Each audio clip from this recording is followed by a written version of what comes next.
با درێژایی حکومڕانیەم هەرێما پارتی دیموکراتی کوردستان پێچەوانی ناو و دروشمەکانی نوێنەری کەمینانەتەوەی واینەکانی بۆ بەرژەوەندی خۆی بەکارهێناوە. ئەمە یەکەم جار نییە کە 11 کورسەکەی کۆتای پەرلەمانی پێکهاتە و ئایناکەمایەتەکان کە زۆر کەم گزارش لە پێکهاتەکانیان دەکەن لە بەرژەوەندی پارتی خۆیان یەکلا دەکەنەوە. بۆ نمونە لە ساڵی 2015 لە کاتی هەمواری یاسای سەرۆکایەتی هەرێم چوونە پاڵ پارتی و هەمان سیناروی ئێستایان دووبارە کردەوە. لە هەرێمی کوردستان 11 کورسی بۆ کەمایەتیانەتەوەی و ئاینەکان دانراوە، بەڵام پارتی لە ڕێگەی دروستکردنی حزبی کارتۆنی و کاندیدی دەستەمۆکراو مۆنۆپۆلی هەر 11 کورسیەکەی کردووە و بۆ یاخی سیاسەت و ئامانج و بەرژەوەندەکانی خۆیانی پێدەکات.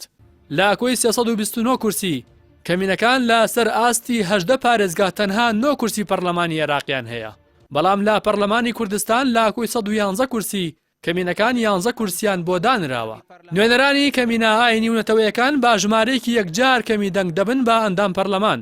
بۆ نمونە باپی ئەنجامەکانی هەڵبژاردننی پەرلەمانی کوردستان کە لە سایتی کۆمیسیۆن بڵاو کراوەتەوە، یەکێک لەو ئەندام پەرلەمانانی کە بە کورسی کۆتا گەشتۆتە پەرلەمان و دەنگی بۆ هەڵگرتنی پارێزبەندی سۆران عومەر داوە، لە هەڵبژاردننی پەرلەمانی کوردستان تەنها 194 دەنگی هێناوە کە ناکاتە لە سەدایەکی ئەو دەنگانەی سۆران عومەر بەدەستی هێناوە.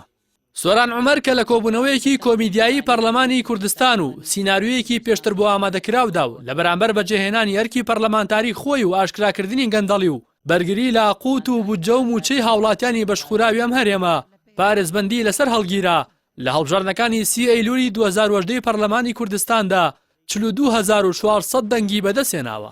بەڵام هەر 11 پەرلەمانتارەکەی کەمینەکان کە لە جێگەی ئەوەی لە سەنگەری بەرگری خەڵکەکەیان دابن چوونەتا سەنگەری بەرگری پارتی تەنها 14693 دەنگیان بەدەستێناوە کە ناکاتە نیوەی دەنگەکانی سۆران عومەر. ئەمە ژمانای ئەوەیە کە ئەم نوێنەرانە بەهۆی ئەوەی نەیانتوانیوە خاوەنی سیاسەتی سربەخۆی خۆیان بن خەڵکەکەیان دەنگیان پێ نەداون. لەبەر ئەوەی ژمارەی کەمایەتیە ئاینی و نەتەوەیەکانی نێو کوردستان زۆر لە ژمارە و دەنگانە زیاترەکە نوێنەرەکانیان لە هەڵبژاردننی پەرلەمانی کوردستان بەدەستی دەهێنن.